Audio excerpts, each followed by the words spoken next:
तो इस क्वेश्चन में आपको निकालना है कि सबसे बड़ी संख्या इनमें से कौन सी है। ये क्वेश्चन बहुत इंपॉर्टेंट है किसी भी एग्ज़ाम के लिए।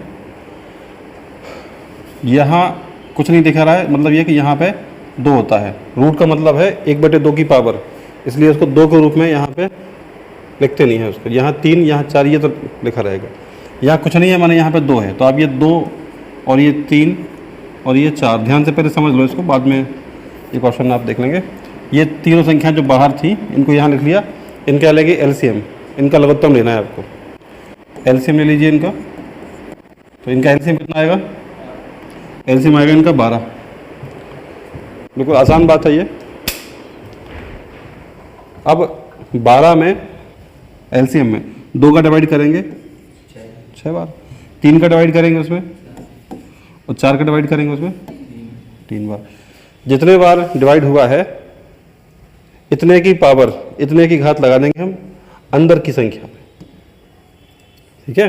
जैसे ये 2 है अंदर, तो अब 2 पे 6 की पावर लगा दिया, 4 है तो 4 पे 4 की घात, और 6 पे 3 की घात। एक बार फिर ध्यान से समझ लो, 2, 3, 4 जो बाहर था इनका लिया हमने लघुत्तम, तो आ गया 12। अब 2 का डिवाइड 12 में 6 बार हुआ, 3 का डिवाइड 4 बार, और 4 का डिवाइड 3 बार।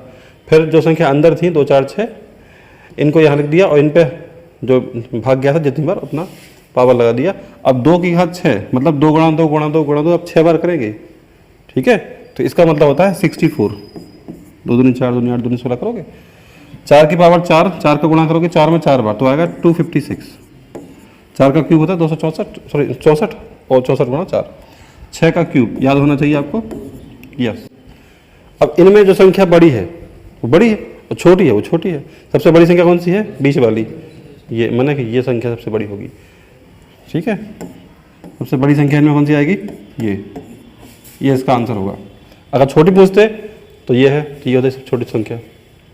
इस तरीके से करना है इसको, आराम से रिवाइज करो, समझ लो, इसके बाद फिर अगला क्वेश्चन देखते हैं।